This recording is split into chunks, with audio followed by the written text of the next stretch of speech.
大家好，我是新月。在我们北方呢，天天就喝这样的小米粥。今天用小米来给大家分享一个非常好吃的做法，比煮粥还要好吃。首先准备适量的小米倒在大碗里面，倒入1碗滚烫的生水，下手抓洗干净。自压中的小米呢，里面的灰尘过滤的没有那么干净，所以我们一定要给它清洗干净，洗掉小米里面多余的灰尘和脏东西。抓起这么一小会儿呢，水已经特别的脏了，我们把浑水倒掉。把米清洗干净以后，再次倒入清水，让每一粒小米在水中浸泡一会儿，让小米泡至软化，吸收一点水分。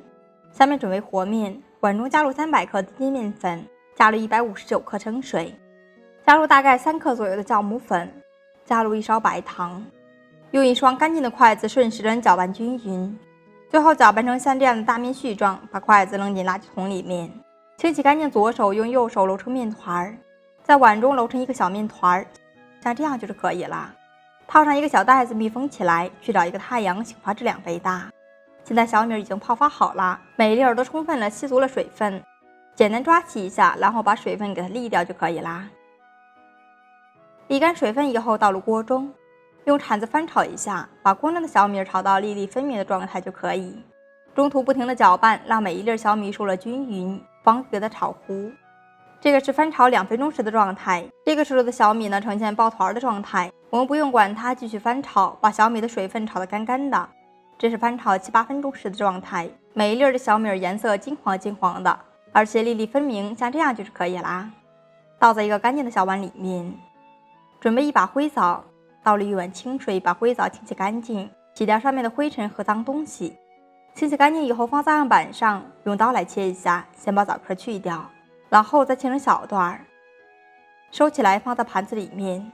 现在我们的面团已经发酵好了，把上面袋子揭下来，可以清楚的看到面团发酵的非常好，里面有着丰富的蜂窝组织。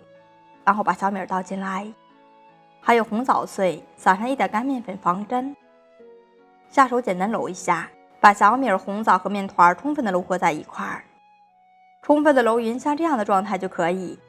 放在案板上再揉搓2分钟，把面团揉至光滑揉圆。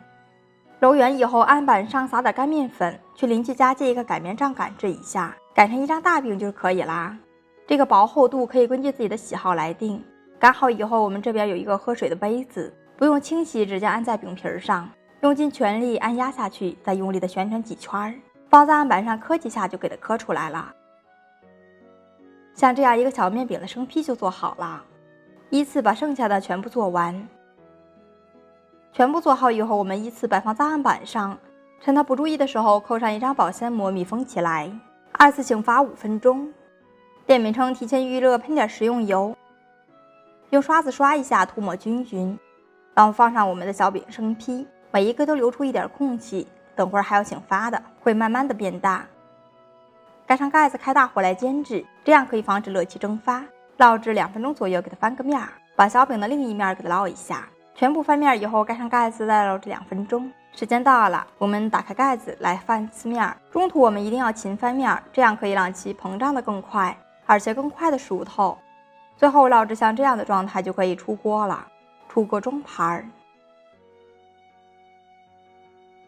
小米不要再煮粥吃了，可以尝试一下这样的做法，金黄酥脆，两面金黄，还有着浓郁的枣香味儿，非常的香甜好吃。这样的做法呢，比煮粥更加简单省事。